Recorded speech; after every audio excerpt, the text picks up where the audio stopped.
Hello everyone, this is Rupesh Mishra and I welcome you all to your channel that is math वैथ।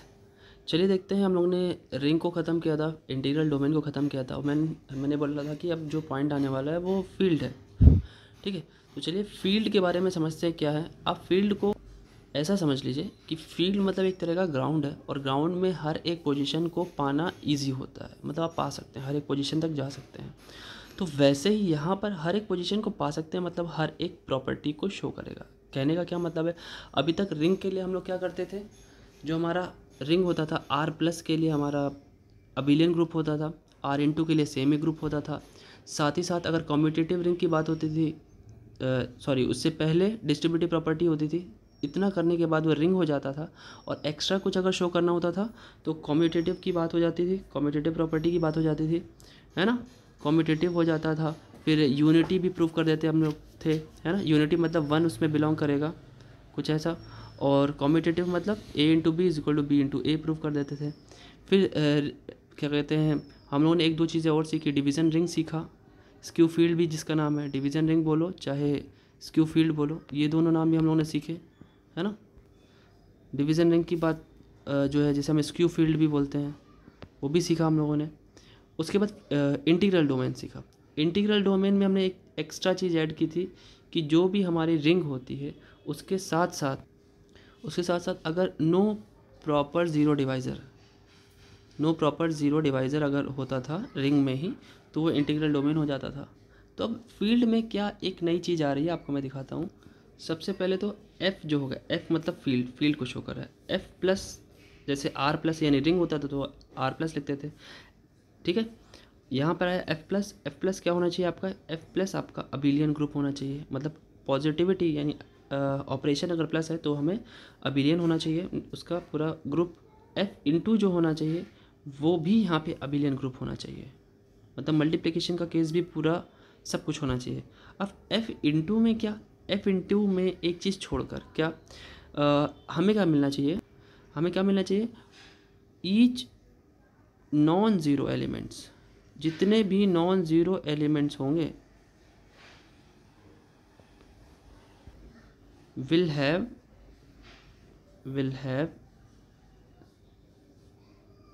It's inverse, उनका खुद का, ठीक है, उनका खुद का इन्वर्स होना चाहिए। केवल नॉन जीरो की बात होनी है, नॉन जीरो, ध्यान रखिएगा। नॉन जीरो वर्ड पे मेन फोकस इसलिए है क्योंकि केवल भाई जीरो का इन्वर्स तो इन्फिनिटी दे देगा ना फिर तो, है ना। इसलिए नॉन जीरो हटा करके जितने बचे सबका होना चाहिए। तो बात क्लियर है। अच्छा, इसकी डेफिनेशन दो और तरीके से मिल सकती है हमारे एग्जामिनेशन में। कैसे, देखिए आपसे ये भी कहा जा सकता है कि एक ऐसी कॉम्यूटेटिव रिंग, देखिए अ कॉम्यूटेटिव डिवीज़न रिंग, एक ऐसी कॉम्यूटेटिव डिवीज़न रिंग की प्रॉपर्टी आपको पता होगी, ठीक है, अभी बता देता हूँ। एक ऐसी कॉम्यूटेटिव रिंग है जो कि अगर इसकी सारी हम लोग प्रॉपर्टीज़ ले लें तो वो फील्ड में कन्वर्ट हो जाती है। मतलब ये जो है एक ऐसी कॉम्यूटेटिव रिंग होगी, और अगर कॉम्यूटेटिव रिंग है तो उसे हम लोग फील्ड कह सकते हैं, कॉम्यूटेटिव डिवीज़न रिंग, ठीक है। ऐसी कॉम्यूटेटिव रिंग है जो डिवीज़न रिंग भी होनी चाहिए, और अगर ये तीनों प्रॉपर्टी है तो उसे फील्ड कहा जाएगा। क्या मतलब है, देखिए ध्यान से सुनते हैं, हम कंपेयर करते हैं पहली वाली डेफिनेशन को, मतलब इस वाली डेफिनेशन को इस वाली डेफिनेशन से इक्वलाइज करते हैं। तो आपको याद दिलाते हैं कैसे, समझिए। देखिए एडिशन का केस तो ठीक है, एडिशन का केस क्या है, एडिशन में तो रिंग में तो एडिशन वाला ये वाला तो ऑटोमेटिक आ जाता है, ठीक है। और इसका सेमी ग्रुप भी आ जाएगा रिंग के अंदर, साथ ही साथ डिस्ट्रीब्यूटिव प्रॉपर्टी भी आ जाएगी रिंग के अंदर। अच्छा ठीक है, तो क्या एक्स्ट्रा मिल रहा है, एक्स्ट्रा मिल रहा है ये जो हमारा मल्टीप्लिकेशन वाला केस है, इसमें यूनिटी एलिमेंट, कॉम्यूटेटिवनेस, ठीक है। तो कॉम्यूटेटिवनेस देखिए यहाँ पे लिखी हुई है, लिखी है ना। अच्छा, और वन की बात की जाए तो जब डिवीज़न रिंग पढ़ रहे थे आप, एक बारी डिवीज़न रिंग का जो इससे पहले के दो वीडियो पहले ही है शायद, वो उसे देखिएगा। तो डिवीज़न रिंग में ये बताया गया था कि ऐसी रिंग जिसके पास यूनिटी एलिमेंट हो, तो यानी यूनिटी एलिमेंट यानी वही हो गया, और इसमें जितने भी नॉन ज़ीरो एलिमेंट्स हैं, नॉन ज़ीरो एलिमेंट्स का इन्वर्स होना चाहिए। तो सही से देखा जाए तो ये वाली प्रॉपर्टी भी डिवीज़न रिंग में आ गई, यूनिटी वाली प्रॉपर्टी भी इसमें आ गई ना, कॉम्यूटेटिविटी यहाँ से आ गई, तो बात तो वही पड़ी ना, क्लियर है बात। एक बारी फिर से इस वीडियो को जो मैंने बोला है वो वापस से सुन लीजिएगा, क्योंकि ये चीज़ें आपको अपने नोट्स में लिखनी है। ये जितनी भी चीज़ मैं लिखा रहा हूँ, ये सारा का सारा आपको जो शॉर्ट तरीके से बता रहा हूँ, ये सब के सब MCQ में आते हैं, ठीक है, और इन्हीं से MCQ बनते हैं, ठीक है। अच्छा भाई, तो एक चीज़ तो ये हो गया, एक और है, एक और डेफिनेशन इसकी हम आपको देना चाहेंगे, ठीक है। आप इसको एक चीज़ और सिंपली कह सकते हो, वो इसी का ही थोड़ा सा एक सिंपल रूप है, ये जो लिखा है कम्यूटेटिव रिंग, डिवीज़न रिंग, इसका एक सिंपल सा रूप है क्या, कि अगर मैं कहूँ कि a commutative ring with unity having inverse of non zero elements, ठीक है। तो एक तरीके से बात तो वही पड़ी। अच्छा, एक चीज़ और बताना चाहूँगा, एक नोटेशन बड़ा ही सिंपल सा है। जब हम लोग नॉन ज़ीरो एलिमेंट्स की बात करते हैं मल्टीप्लिकेशन के केस में, वैसे भी मल्टीप्लिकेशन का जो केस होता है, जी जो चाहे आप क्रॉस बनाइए चाहे डॉट बनाइए, ठीक है, इन दोनों केस में जो सेट को रिप्रेजेंट किया जाता है उसमें वहाँ पे नॉट लगा दिया जाता है ऐसे, F0 इंटू। इसका मतलब क्या होता है, F0 का मतलब ही होता है, जहाँ पे अगर इसकी बात, यहाँ F0 का मतलब होता है एक्सेप्ट जीरो, ठीक है, ज़ीरो को छोड़कर, ठीक है। चलिए आगे बढ़ते हैं। अब इसको हम लोग क्वेश्चंस में देखेंगे कैसे करना है।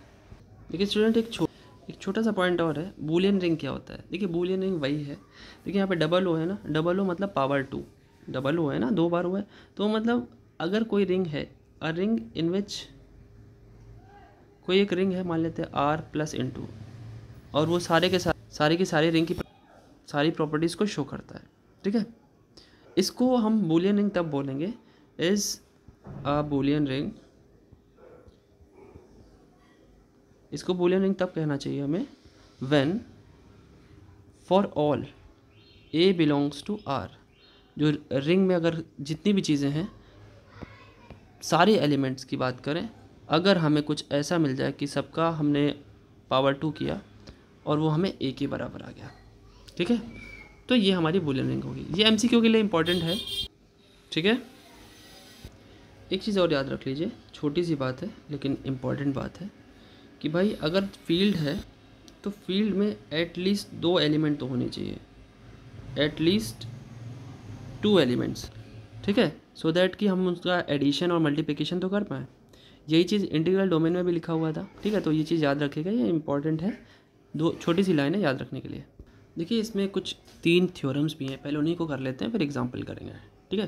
क्योंकि थ्योरम्स क्या होती हैं, अगर आप थ्योरम का आपको स्टेटमेंट याद है या उसे कैसे प्रूव करते हैं ये याद है, तो आप उसे क्वेश्चंस में यूज़ कर सकते हैं। So the first theorem is what, every field is an integral domain. भैया बड़ी सिंपल सी बात है, ये बड़ी ध्यान से सुनिएगा। फील्ड के अंदर ऑटोमेटिक सारी चीज़ें आती हैं, फील्ड के अंदर आपका इंटीग्रल डोमेन आ जाएगा, इंटीग्रल डोमेन के अंदर आ जाएगा आपका रिंग। तो एक तरीके से आप समझिए कि फील्ड जो होगा वो सबको अपने अंदर रखता है, ठीक है। देखिए बड़ी सिंपल सी बात है, सारी प्रॉपर्टीज़ तो इंटीग्रल डोमेन की फील्ड में सेम ही है, बस हमें एक चीज़ फील्ड से एक जो इम्पॉर्टेंट प्रॉपर्टी है इंटीग्रल डोमेन की वो प्रूव कर देना है फील्ड में। क्या हमें सिर्फ इतना सा प्रूव करना है, it is sufficient to prove, हमें सफिशिएंट होगा केवल इतना सा प्रूव करना, टू प्रूव दैट, अभी आप समझ जाएंगे क्या बोलना चाह रहा हूँ, that field has no proper zero divisor, ठीक है। बाकी सब चीज़ें इजी हैं, ठीक है। नो प्रॉपर ज़ीरो डिवाइज़र बोलो चाहे इम्प्रॉपर ज़ीरो डिवाइज़र बोलो, आपको पता है इम्प्रॉपर में क्या होता था कि अगर A into B is equal to zero तो कोई एक ज़ीरो होना चाहिए, ठीक है। तो चलिए देखते हैं, मैं लेट करता हूँ, let A, B belongs to capital F, field से उठा लिए 2 एलिमेंट, है ना, और A जो है उसे मैं ज़ीरो नहीं ले रहा हूँ, और एक काम ये करता हूँ कि लेट करता हूँ कि A इंटू बी जो है वो ज़ीरो हो जा रहा है, ठीक है, ज़ीरो ले लिया मैंने से, ठीक। अच्छा भाई, अब यहाँ से एक चीज़ ये प्रूव करके लाना है कि A ज़ीरो नहीं है तो B ज़ीरो आ जाए। अब मेरी बात ध्यान से सुनिएगा, a इंटू बी ज़ीरो हम लेट करके चल रहे हैं, यहाँ से b अगर ज़ीरो आ गया तो हमारा काम हो जाएगा।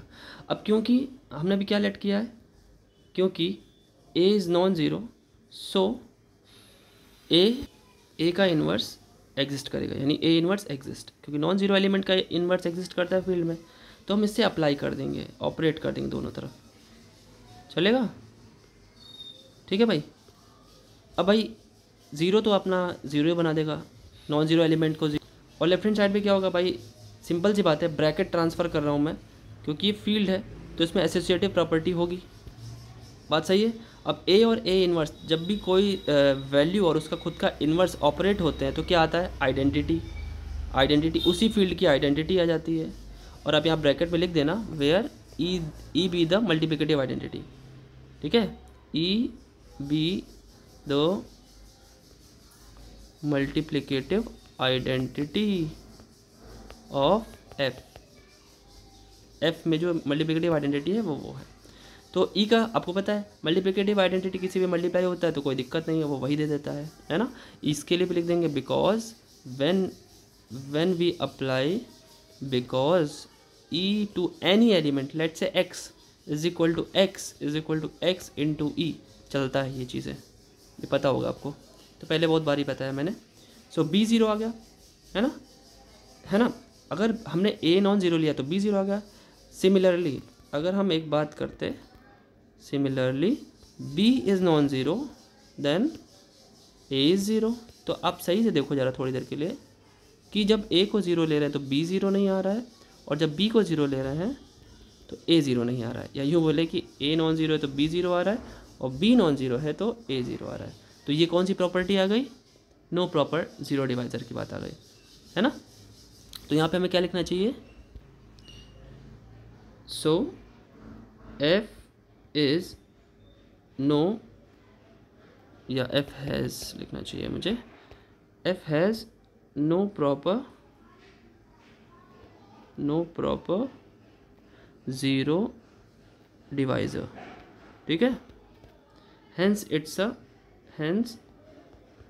it is also an integral domain, is that clear, ठीक है। मतलब फील्ड में इंटीग्रल डोमेन ऑटोमेटिक आ जाएगा। तो अब वैसे मैंने बताया भी कि फील्ड में इंटीग्रल डोमेन आएगा, इंटीग्रल डोमेन में रिंग आएगा, अल्टीमेटली रिंग फील्ड में भी आ जाएगा। तो आप ये समझो, इसको याद रखना, ये एक तरीके से आपके एमसीक्यू में बाई चांस कभी आ सकता है, बस आपको ये ध्यान देना होता है कि ऐसे पूछ लिया, कोई प्रॉपर्टी दे दी, क्वेश्चन दे दिया, प्रॉपर्टी दे दी बोल, और आपने चेक कर लिया कि वो फील्ड है और डायरेक्टली दिख गया आपको, तो आपको ऑटोमेटिक वो रिंग हो जाएगा। तो आपको रिंग में भी टिक कर सकते हैं, इंटीग्रल डोमेन में भी टिक कर सकते हैं, या फिर ऐसे लिखा होता है कि ए एंड बी बोथ। तो ये एमसीक्यू के लिए पहले से ही आपको प्रिपेयर कर रहा हूँ, साथ ही साथ लॉन्ग आंसर के लिए भी, क्योंकि लॉन्ग आंसर इस बार सुनने में आ रहा हो सकता है आपका लॉन्ग क्वेश्चन ज़्यादा है, एमसीक्यू कम आए, ठीक है। कुछ ऐसी यूनिवर्सिटीज़ हैं जहाँ पे एमसीक्यूज़ कम है, लॉन्ग भी मतलब कम नहीं है इतने भी कि 20 से भी कम हो, 20 के आसपास एमसीक्यूज़ हैं, और लॉन्ग आंसर जो आपको भी 3 करने को मिल रहे हैं 6 में से, वो हो सकता है 7 8 हो जाएं, 10 हो जाएं, ऐसे करने को मिलेंगे। क्योंकि बड़ी सिंपल सी बात है, एमसीक्यू से आपके नॉलेज का परीक्षण, एग्जामिनेशन नहीं हो पाता है कि आपके अंदर कितनी नॉलेज है, वो तो ट्रिक से आप कर लोगे, इंटरनल नॉलेज है ही नहीं, ठीक है। बेसिकली इन्होंने न्यू एजुकेशन पॉलिसी इसीलिए लाई है कि आपके अंदर जो ओरिजिनल, जो प्योरिटी है, या किसी चीज़ को, किसी प्रोसेस को समझने का तरीका या समझाने का तरीका है, वो लॉन्ग मेथड से कितना है। अगर नहीं है, इसीलिए टॉप रैंकिंग में इंडियन यूनिवर्सिटीज़ शायद ही कुछ थी, तो उन्होंने इसी वजह से तो चेंज किया था, ठीक है। तो ये चीज़ जो है हो सकता है। और ऑड सेमेस्टर्स जितने भी हैं उसमें मेरे ख्याल से लॉन्ग आंसर्स आए, लॉन्ग की तरीके भी ये सुनने आ रहा था कि लॉन्ग ज़्यादा आएंगे, और या फिर लॉन्ग ही आएंगे केवल, और इवन सेमेस्टर्स में केवल एमसीक्यूज़ आएंगे, ऐसा कुछ सुनने में आया था। हालांकि अभी ये सब चीज़ों पे तो ज़्यादा ध्यान नहीं देना है। आप ये समझिए कि हम जो पढ़ा रहे हैं उसमें हम दोनों चीज़ें रख रहे हैं, मतलब एमसीक्यू के साथ साथ आपका लॉन्ग तो करा ही रहे हैं। वैसे तो हमेशा से लॉन्ग ही कराता रहा हूँ, एमसीक्यू तो लास्ट में मिलते हैं, तो आप दोनों ही पढ़िए, मेरे ख्याल से दोनों ही ज़्यादा इंपॉर्टेंट है, ठीक है। लॉन्ग पढ़ना बहुत ज़रूरी है, शॉर्ट ऑटोमेटिक बन जाएंगे, ठीक है। थ्योरम नंबर 1 हो गई। देखिए थ्योरम नंबर 2 और 3, 2 थ्योरम्स और हैं, बताता हूँ। देखिए एक और थ्योरम है, बड़ी सिंपल सी, every integral domain is not necessarily a field. कह रहे कि हर, अब पीछे क्या पढ़ा, हर एक फील्ड जो होता है वो इंटीग्रल डोमेन तो होता ही होता है, क्योंकि फील्ड अपने आप में बड़ा है, है ना, सुपर सेट है एक तरीके से बोला जाए उस भाषा में समझे तो। लेकिन आप ये समझिए जो सुपर सेट होता है वो तो बड़ा ही होगा या तो बराबर होगा, लेकिन जो सबसेट होता है वो छोटा या फिर बराबर हो सकता है। छोटा या बराबर हो सकता है इसका मतलब हर बार बराबर तो होगा नहीं, छोटा कई बार ही होगा। जब छोटा होगा तो वो छोटी प्रॉपर्टी यानी कम प्रॉपर्टी को रखेगा, और कम प्रॉपर्टी रखेगा तो हमेशा नहीं हो सकता है। तो कहने का ये मतलब है इंटीग्रल डोमेन तो छोटा होता है ना, फील्ड उसको अपने अंदर रखता है, तो इंटीग्रल डोमेन हमेशा फील्ड नहीं हो सकता। तो उसके जब भी नॉट प्रूव करना होता है बच्चों, बड़ी सिंपल सी बात है, नॉट में आपको एक एग्जाम्पल ढूंढ के लाना होता है, उसी एग्जाम्पल को आप देते हैं और बस वो आंसर ख़त्म। मतलब तरीका यही होता है किसी फॉर्मूले को रॉन्ग करने का, या जितने भी इन्वेंशन आज तक हुए होंगे बहुत पहले से, उनको रॉन्ग करने का एक ही तरीका होता था कि आप सिर्फ एक एग्जाम्पल ढूंढ के ले आ दो। ठीक है, जैसे वो एबल जो थे, जहाँ तक मुझे याद है एबल नाम था उनका, उन्होंने कहा था ये पॉसिबिलिटी तभी तक सही होगी A power N B power N equal to C power N जब एन की value less than equal to 2 हो। ठीक है, मतलब यहाँ पे स्क्वायर स्क्वायर स्क्वायर जो कि पाइथागोरस थ्योरम था, 1 1 1 तो सेटिस्फाइड है, और मतलब ज़ीरो रख दो तो कोई दिक्कत ही नहीं है। मतलब ज़ीरो नहीं रखना है, एन क्या लेना है, इंटीजर लेना है, वो भी पॉजिटिव, मतलब नेचुरल नंबर आप ले लो, एन की वैल्यू नेचुरल, जीरो नहीं लेना है। ठीक है, तो इसको तुरंत, अब उन्होंने तो बहुत टाइम से दिया होगा तो किसी ने गलत प्रूफ नहीं किया, तो इसको गलत प्रूफ किसने किया था, श्रीनिवास रामानुजन ने। उन्होंने ए पावर 3 को भी प्रूफ किया था, उनका जो मैजिकल नंबर है 1729, ठीक है, उनसे उन सारी चीज़ों से भी प्रूव किया था और फटाक से प्रूव कर दिया था। वो इतने दिन से लेके बैठे थे और इन्होंने प्रूव कर दिया था। अब आप समझ सकते हैं कि इतने दिन से एबल नाम था उनका, मैथमेटिशियन का जो फॉरेनर थे, तो इतने दिन से लेके बैठे थे और हमारे श्रीनिवास जी ने इतनी जल्दी प्रूव कर दिया था उनके सामने ही। और बल्कि वो टैक्सी में जा रहे थे, आप लोगों ने सुना भी होगा, टैक्सी में जा रहे थे, उस टैक्सी का नंबर 1729 था, उसी को ही इधर उधर मिक्सअप करके बना दिया था उन्होंने। ठीक है, अच्छा देखिए ये क्या है, अब इसमें एक सिंपल सा एग्जांपल ले लेता हूँ कि लाइक रिंग ऑफ इंटीजर्स ले लेता हूँ। ठीक है, the ring of integers, the ring of integers, ring of integers क्या ले लो भाई, z प्लस इंटू। आपको पता है कि ये जो होगा इसमें सारी चीज़ें तो मिलेंगी, है ना, इज़ एन इंटीग्रल डोमेन, इसमें सारी चीज़ें तो मिलेंगी, इंटीग्रल डोमेन में सब कुछ मिलेगा, मतलब integral domain, but not a field. अब सारी चीज़ें कौन सी भाई, रिंग की सारी चीज़ें तुम्हें मिलेंगी, फील्ड क्या एक्स्ट्रा कर देता है, फील्ड एक चीज़ ये एक्स्ट्रा कर देता है कि मल्टीप्लिकेशन के केस में अभी तक जो सेमी ग्रुप होता था वो ये यूनिटी भी दे देता है, उसके साथ साथ कॉम्यूटेटिविटी दे देता है। यूनिटी के साथ देखो, यूनिटी मतलब तो एक तरीके से आइडेंटिटी फॉर मल्टीप्लिकेशन को बोल सकते हैं हम लोग। अब ये इन्वर्स भी दे देता था फील्ड जो हमारा होता था। अब यहाँ पर क्या होगा, फील्ड इन्वर्स नहीं, सॉरी इंटीग्रल डोमेन अगर इन्वर्स नहीं दे पाएगा, सिंपल सी बात है वो फील्ड नहीं होगा। या यूँ कहें जो एग्जांपल है हमारा, वो अगर इन्वर्स नहीं दे पाएगा तो हमारा काम हो गया कि वो सिर्फ इंटीग्रल डोमेन हो सकता है, फील्ड नहीं हो सकता। तो देखिए बड़ी सिंपल सी बात है, आपको पता होना चाहिए कि जो जेड होता है उसमें मल्टीप्लिकेशन के लिए जो दो एलिमेंट होते हैं 1 और -1, सिर्फ उन्हीं के इन्वर्सेस वहाँ पे एग्जिस्ट करते हैं, है ना। Not a field because it has inverse of only 2 elements. ठीक है, 2 एलिमेंट्स, दो ही एलिमेंट्स ऐसे हैं इंटीजर्स में जिनका वो मल्टीप्लिकेटिव इन्वर्स रखता है, नेमली जिनके नाम है 1 और -1। ठीक है, सो सिंपल सी बात है, सबका तो है नहीं इन्वर्स, 2 का भी नहीं होगा, -2 का भी नहीं होगा, किसी का नहीं होगा। So every integral domain is not a field. बात समझ में आई? तो एग्जाम्पल भी याद रखना पड़ता है। देखिए लास्ट जो थर्ड थ्योरम है इसकी, वो भी देख लेते हैं, which is the theorem number 3। ठीक है, मैं स्टेटमेंट लिख दे रहा हूँ। देखिए बोल क्या रहा है, a finite integral domain is a field. अब ये क्या हो गया, इंटीग्रल डोमेन जितने होते वो सारे के सारे फील्ड तो नहीं होते, लेकिन ज़रा ध्यान से देखिए, लिखा है फाइनाइट। अगर फाइनाइट की बात आती है तो जितने भी इंटीग्रल डोमेन होते हैं वो सारे के सारे फील्ड होते हैं, फाइनाइट अगर इंटीग्रल डोमेन है तो। अब देखिए एक बात सिंपल से समझते हैं, लेट कर लेते हैं फाइनाइट इंटीग्रल डोमेन, है ना, let D is equal to, इसमें कुछ एलिमेंट्स मान लेते हैं A1 A2, है ना, A1 A2 से लेकर AN is a finite integral domain. Finite integral domain है ये, मान लेते हैं इंटीग्रल डोमेन। अच्छा आप बताइए ज़रा, इंटीग्रल डोमेन जो होता है वो कॉम्यूटेटिव रिंग विद यूनिटी तो होता ही है ना? बिकॉज 1 बिलोंग्स टू D, होगा कि नहीं? बिल्कुल होगा। अच्छा ये बताइए, क्या कई सारे एलिमेंट ऐसे होंगे जिनके बीच में अगर हम क्लोजर प्रॉपर्टी यूज़ करें तो वो इन्हीं में से आएगा, है ना? इन्हीं में से कोई ना कोई आएगा। मतलब कहने का क्या है समझिए। देखिए 1 इसमें बिलोंग करता है, also it follows closure law for multiplication. ठीक है, तो एक काम करते हैं कि A1 मैं ये लिख ले रहा हूँ, for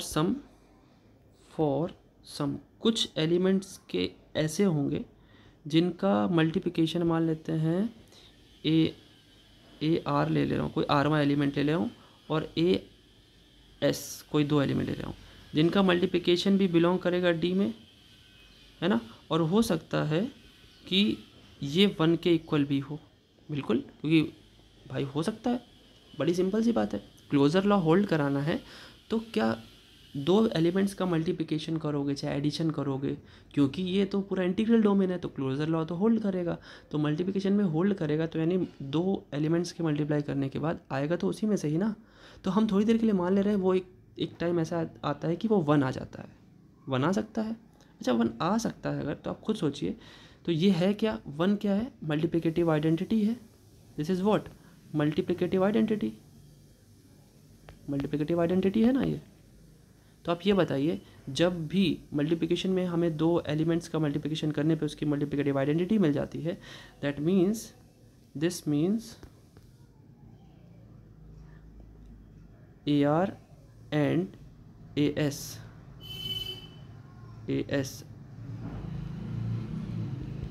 AR and AS are inverses of each other ना, इन्वर्स ऑफ ईच अदर। होगा ना भाई? बिल्कुल होगा।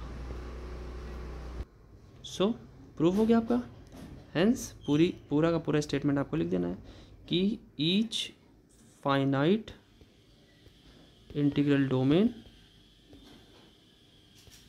Domain is a field. अगर फाइनाइट है तो चीज़ें उसी में से मिलेंगी, और आप कह सकते हो कि इसे कैंसिलेशन लॉ भी होल्ड कर सकते हैं आप। यहाँ पे एक तरीका और था प्रूव करने का, ठीक है, कैंसिलेशन लॉ होल्ड करा के दिखाने का। चलिए क्वेश्चन देखते हैं इस पर। देखिए यहाँ पे 3 एग्जांपल मैंने एक साथ ले लिए, इंटीजर्स का सेट, रियल नंबर का सेट और कॉम्प्लेक्स नंबर का सेट। हमें सिर्फ ये बताना है इसमें से कौन सा फील्ड होगा कौन सा नहीं होगा, और नहीं होगा तो क्यों नहीं होगा। तो इंटीजर्स का फील्ड जो सेट होता है वो फील्ड तो नहीं होता है, क्यों नहीं होता है? ठीक है, फील्ड तो ये नहीं होता है, अच्छी बात है। या ऐसे लिखना, थोड़ा सा ऐसे लिख देता हूँ, ये आपका नॉट अ फील्ड, ये फील्ड नहीं है। क्यों नहीं है? देखिए बड़ी सिंपल सी बात है। अगर हम मल्टीप्लिकेशन की बात करें, बिकॉज 2 हैज़ मल्टीप्लिकेटिव इनवर्स 1/2, है ना? और ये जो 1/2 है ये बिलोंग नहीं करता है, does not belong to integers. बात समझ में आई? इतना ही रीज़न भी लिखना है आपको, ठीक है ना? समझ में आई बात? अब रियल नंबर एक फील्ड होता है, क्यों? क्योंकि each non zero element has its inverse. क्योंकि हम लोग को सिर्फ इन्वर्स की प्रॉपर्टी प्रूव करनी होती है, बाकी सब तो हो ही जाता है, सबकी हो जाएगी। For every A belongs to R real there exist A inverse belongs to R, तो फील्ड हो जाएगा। ठीक है, यही आपको वहाँ पे प्रॉपर्टीज़ लिखनी पड़ेगी। ठीक है, कॉम्प्लेक्स नंबर क्या होता है? कॉम्प्लेक्स नंबर भी फील्ड होता है, ये भी एक फील्ड है। क्यों भाई? बड़ी सिंपल सी बात है। इसके जो एलिमेंट्स होंगे वो इस टाइप के होंगे, x+i/y type belongs to C, जहाँ पे for all x, y belongs to real number. ठीक है, ये फील्ड होगा क्यों? सबके लिए इन्वर्स यहाँ पे है ना?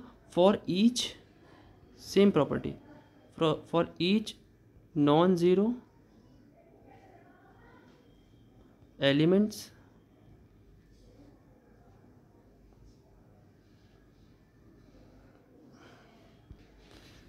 C हैज़ इन्वर्स, है ना, C के पास उसका इन्वर्स है।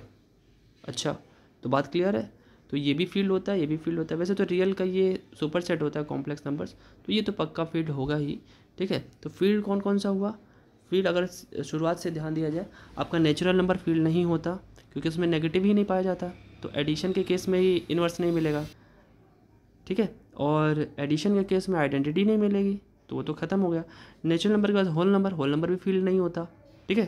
तो ये सारी चीज़ें जो, एक छोटा सा नोट लिख लेते हैं, क्या क्या, नेचुरल नंबर, ठीक है, याद रखिएगा, नेचुरल नंबर, होल नंबर, उसके बाद इंटीजर्स,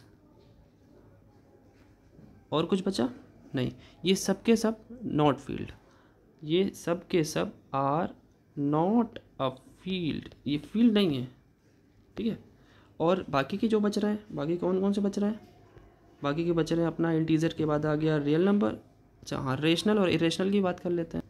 इसमें जो फील्ड नहीं होते हैं, इसमें एक चीज़ और बढ़ा लीजिए, इरेशनल नंबर्स, जो IR नंबर्स होते हैं, इरेशनल नंबर्स होते हैं, वो भी फील्ड नहीं होते हैं। अच्छा भाई, फिर फील्ड कौन कौन से हुए, रैशनल नंबर्स होते हैं, ठीक है, रैशनल्स जितने भी होंगे वो फील्ड हैं। सोच लीजिएगा आप भाई, इसमें आइडेंटिटी 1 भी है, 0 भी है, सब चीज़ों का इन्वर्स भी मिलता है ना। तो इरेशनल तो होंगे, rationals, real numbers, complex numbers, तो ये तीनों जो होंगे ये सब के सब फील्ड होंगे, याद रख लीजिए। स्टार इसलिए बना दिया क्योंकि MCQ में डायरेक्ट पूछता है, ठीक। और आपको फील्ड प्रूव करने के लिए बस एक ही प्रॉपर्टी शो करनी पड़ती है, विच इज़ इन्वर्स, ठीक है, एग्जिस्टेंस ऑफ इन्वर्स, ठीक है ना। देखिए फील्ड यहाँ पे क्लियर होता है। नेक्स्ट वीडियो में फील्ड के जितने भी क्वेश्चन बनते हैं, सारे के सारे एग्जांपल्स जो भी हैं वो करवा दिए जाएंगे, फिर हम लोग ये इस पॉइंट को ख़त्म करके आगे बढ़ेंगे, ठीक है। आइडियल्स पढ़ेंगे, कुछ और प्रॉपर्टीज़ हैं उनको पढ़ेंगे, फिर ये यूनिट ऑलमोस्ट मेरे ख्याल से ख़त्म होने वाली होगी, ठीक है ना। वीडियो को शेयर कर दीजिएगा, पसंद आए तो लाइक कर दीजिएगा, कमेंट ज़रूर किया करें, इससे पता चलता है कि हम लोग कैसी मेहनत कर रहे हैं, ठीक है। मिलते हैं आपसे नेक्स्ट वीडियो में आपके अपने चैनल मैथवैथ पर। Thank you.